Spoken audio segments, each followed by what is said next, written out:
BBC Bangla আপনাদের স্বাগত। আজ আপনাদের সাথে লন্ডন স্টুডিও থেকে আছি মানসী বড়ুয়া, আর ঢাকায় আমার সাথে থাকছেন আকবর হোসেন। বাংলাদেশের সর্বশেষ গুরুত্বপূর্ণ আপডেট সংবাদে আপনাকে স্বাগত। শুরুতেই সংবাদ শিরোনাম, পরে বিস্তারিত। প্রথমেই জানাবো, যতদিন জামাত ইসলাম থাকবে ততদিন আওয়ামী লীগও থাকবে বললেন ফরহাদ মজার। বাংলাদেশ যতদিন থাকবে, যতদিন বাংলাদেশে জামাত ইসলাম ইসলামী নাম নিয়ে রাজনীতি করবে, ততদিন বাংলাদেশে আওয়ামী লীগও থাকবে বলে মন্তব্য করেছেন কবি, চিন্তক ও রাজনীতিবিদ বিশ্লেষক ফরহাদ মজার।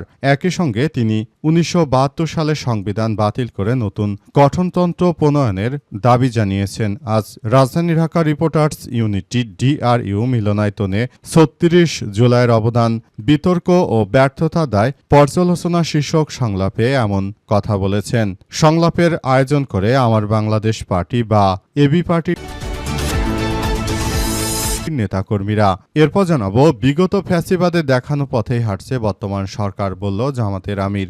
বাংলাদেশ জামাত ইসলামের আমির ডাক্তার শফিকুর রহমান জানিয়েছেন যে 17 বছর ধরে বিরোধী দলে থেকে যারা নির্যাতনের শিকার হয়েছে, ক্ষমতায় এসে তারা ঠিকই আওয়ামী লীগের স্টাইলে আবারও নির্যাতন শুরু করেছে। তাহলে এদের আর আওয়ামী লীগের ভিতরে কোনো পার্থক্য রইল না। বিরোধী দল হিসেবে আমাদের যে দমনপীড়ন করছে তারা, সেটা আসলে বিগত ফ্যাসিস্টদের দেখানো পথেই হাঁটছে বর্তমান সরকার। এদিকে সংখ্যাগরিষ্ঠতার জোরে বিএনপি গণভোটের রায় বাতিল করে দিয়েছে বললেন রফিকুল ইসলাম খান। সংখ্যাগরিষ্ঠতার জোরে বিএনপি সরকার গণতন্ত্রের রায় বাতিল করে দিয়েছে বলে মন্তব্য করেছেন বাংলাদেশ জামাত ইসলামের সহকারী সেক্রেটারি জেনারেল মাওলানা রফিকুল ইসলাম খান। তিনি বলেছেন, যেই সরকার দেশের 70% জনগণের গণভোটের রায় বাতিল করে, তাদেরকে জনগণের সরকার বলা যাবে না। এবারে জানাবো, স্থানীয় সরকার নির্বাচনে 3 পার্বত্য জেলায় এনসিপির প্রার্থী থাকবে বললেন নাহিদ ইসলাম। আসন্ন স্থানীয় সরকার নির্বাচনে 3 পার্বত্য জেলায় সবকটিতেই জাতীয় নাগরিক পার্টি এনসিপির প্রার্থী দেওয়া হবে বলে জানিয়েছে দলটির আহ্বায়ক নাহিদ ইসলাম। এবং সর্বশেষ জানাবো, সামগ্রিকভাবে সাহসী সিদ্ধান্ত নিতে ব্যর্থ হয়েছে অন্তর্বর্তীকালীন সরকার বললেন আসিফ মাহমুদ। অন্তর্বর্তীকালীন সরকার সাহসী সিদ্ধান্ত নিতে সামগ্রিকভাবে ব্যর্থ হয়েছে, এজন্য বাংলাদেশ আজ ব্যর্থতায় পরিণত হচ্ছে বলে জানিয়েছেন এনসিপির মুখপাত্র আসিফ মাহমুদ। তিনি বলেন, অন্তর্বর্তীকালীন সরকার তাৎক্ষণিকভাবে গণ অভ্যুত্থানের পরেই সরকারে এসেছিল। তাদের বিষয়ে সমালোচনা আছে, আমারও আত্মসমালোচনা আছে।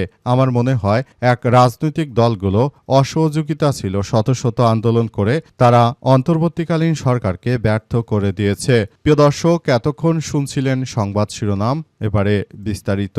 তবে তার আগে বন্ধুরা, অনুরোধ থাকবে এই সংবাদটিতে একটি লাইক দিন। এই চ্যানেলে আপনি নতুন হয়ে থাকলে আমাদের সংবাদটি দেখতে দেখতে চ্যানেলটি সাবস্ক্রাইব করে রাখুন। কমেন্ট করে বন্ধুরা আপনার মূল্যবান মতামত জানিয়ে দিন আপনি বিশ্বের কোন দেশ থেকে বা বাংলাদেশের কোন স্থান থেকে আমাদের সংবাদটি দেখছেন এবং শুনছেন। আর বন্ধুরা, সংবাদটি আপনার সোশ্যাল মিডিয়া ফেসবুকে শেয়ার করে বন্ধুদেরও দেখার সুযোগ করে দিন। আজকের এই সংবাদ সম্পর্কে আপনার মূল্যবান মতামত কমেন্ট বক্সে কমেন্ট করে জানিয়ে দিন। গাজা যুদ্ধে আপনি যদি নিরীহ ফিলিস্তিনিদের ভালোবেসে থাকেন বন্ধুরা, কমেন্টে ইয়েস লিখে পুরো বিশ্ববাসীকে আমাদের এই তাজা আপডেটটি দেখার সুযোগ করে দিন। এবারে বিস্তারিত। যতদিন জামাত ইসলাম থাকবে ততদিন আওয়ামী লীগও থাকবে বললেন ফরহাদ মজার। বাংলাদেশে যতদিন জামাত ইসলাম তার রাজনীতি করতে পারবে, ততদিন আওয়ামী লীগও এই দেশে রাজনীতি করতে পারবে, কারণ এই দুটি দলই গণহত্যার সঙ্গে সম্পর্কিত বলে জানিয়েছেন কবি, চিন্তক ও রাজনৈতিক বিশ্লেষক ফরহাদ মজার। তিনি জানিয়েছেন যে দেশটাকে জামাত ইসলাম 1971 সালে ঠিক একইভাবে বাংলাদেশে আওয়ামী লীগ যেভাবে 2024 সালে গণ অভ্যুত্থানের সময় তারা মানুষ হত্যা করেছে, ঠিক একইভাবে তারা হচ্ছে এই একই কায়দায় এই মানুষ হত্যা করেছে। এই ধরনের ঘটনা তারা প্রতিনিয়ত করেছে। সুতরাং বিষয়গুলো আমাদের সবার জন্য অনেক বেশি গুরুত্বপূর্ণ এক অধ্যায় হিসেবে আবির্ভূত হয়েছে। দেশটাকে সুন্দরভাবে গড়ে তোলার মধ্য দিয়ে আমরা সবাইকে এগিয়ে নিয়ে যেতে চাই বলে এমন কথা জানিয়েছেন তিনি এবং পুরো বাংলাদেশটাকে একটি সুন্দর ও সমৃদ্ধির একটি আধুনিক রাষ্ট্র কাঠামোর মধ্য দিয়ে এগিয়ে নেওয়ার স্বপ্ন দেখি আমরা বলে জানিয়েছেন তিনি। বাংলাদেশটাকে সুন্দরভাবে গড়ে তোলার মধ্য দিয়ে সবাইকে আরও বেশি এগিয়ে যাওয়ার প্রতি উদাত্ত আহ্বান জানানো হয়েছে। তিনি আরও জানিয়েছেন যে দেশটাকে সুন্দরভাবে গড়ে তুলতে আমাদের প্রতিটি রাজনৈতিক দলকে ৭২-এর সংবিধান বাতিল করে নতুন সংবিধান রচয়িত করতে হবে। তাছাড়া আর কোনো বিকল্প হতে পারে না বলে জানিয়েছেন কবি ও চিন্তক ফরহাদ মাঝার।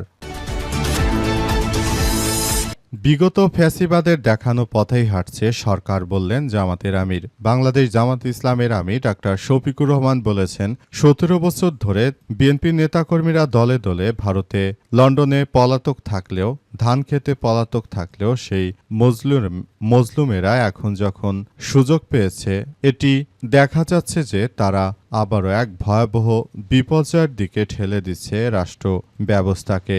এটি মেনে নেওয়া হবে না। বিগত সরকার একজন ফ্যাসিবাদী সরকার ছিল এবং ১৭ বছর বিএনপির নেতাকর্মীদেরকে যেভাবে উত্তম মাধ্যম দিয়েছে, এখন সেই বিএনপি নেতাকর্মীরা তারা আবার নতুন করে জালিমের মতো আচরণ শুরু করেছে ছাত্র জনতার উপরে। অবস্থায় এই ছাত্র জনতা এদেরকে কোনোভাবেই ছাড় দেবে না। বিএনপি সরকার যদি মনে করে তারা আওয়ামী ফ্যাসিস্ট স্টাইলে তারা রাষ্ট্র পরিচালনা করবে, তাহলে সেটি সম্পূর্ণরূপে তারা ব্যর্থ হবে। কারণ আওয়ামী লীগকেই দেশের মানুষ বিদায় করেছে, আর বিএনপিকে বিদায় করা কোনো বড় ধরনের বেগ পেতে হবে না বলেন জানান জামাতের আমির। বিগত পালিয়ে যাওয়া স্বৈরাচার ফ্যাসিস্ট সরকার বাংলাদেশে যেভাবে প্রভাব বিস্তার করেছিল, বিএনপি কখনোই সেভাবে শিকড় গাড়তে পারবে না। তার আগেই তার শিকড় সমূলে উৎপাটন করার জন্য জাতীয় নাগরিক পার্টি এনসিপির নেতৃত্ববৃন্দরা তারা আসলে পুরোদমে কার্যক্রম চালিয়ে যাচ্ছে। অবস্থায় সবাইকে আরও বেশি সজাগ থেকে তারপর একটি রাষ্ট্র কাঠামো গড়ে তোলাই বর্তমান সময়ে আমাদের জন্য সবথেকে বড় ভূমিকা বলে এমন কথাই শোনা যাচ্ছে। সংখ্যাগরিষ্ঠতার জেরে বিএনপি গণভোটের রায় বাতিল করে দিয়েছে বললেন রফিকুল ইসলাম খান।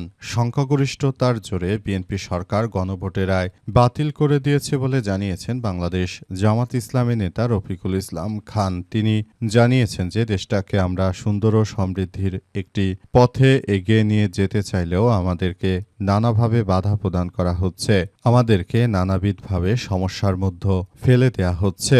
এটি আমাদের জন্য অত্যন্ত দুর্ভাগ্যজনক অবস্থানের মধ্যে ফেলে দিচ্ছে। তাই এই ধরনের কার্যক্রম আমাদের জন্য খুবই বড় ধরনের কোনো এক বিপর্যয়কর পরিস্থিতির মধ্যে ঠেলে দিতে পারে বলে জানান তিনি। বিএনপি যদি মনে করে যে তারা তাদের মতো করে এভাবে তারা যদি এই রাষ্ট্র কাঠামোকে চালায়, তাহলে ভবিষ্যতে তাদের জন্য এক ভয়াবহ বিপর্যয়কর পরিস্থিতির সৃষ্টি হচ্ছে।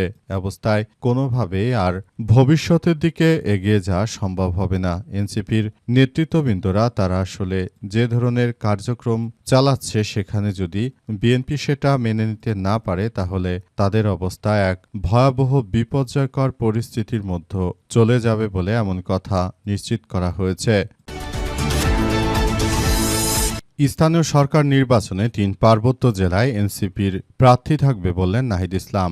আসন্ন জাতীয় সংসদ নির্বাচনের মতো এবার স্থানীয় সরকার নির্বাচনেও ৩ পার্বত্য জেলার সবকটিতে প্রার্থী দেওয়ার কথা জানিয়েছেন নাহিদ ইসলাম। তিনি বলেছেন যে পার্বত্য চট্টগ্রাম আমাদের অবিচ্ছেদ্য অংশ এবং এই পার্বত্য চট্টগ্রাম নিয়ে অনেকেই ষড়যন্ত্র শুরু করেছে। যেহেতু বিএনপি তারা দীপেন দেওয়ানকে পার্বত্য চট্টগ্রাম বিষয়ক মন্ত্রী করার পর আবার তার মন্ত্রিত্ব কেড়ে নিয়েছে, কার কারণে তাকে পদত্যাগ করতে বাধ্য করা হয়েছে, সেই বিষয়টি তাদেরকে পরিষ্কার করতে হবে বলে জানানো হয়েছে।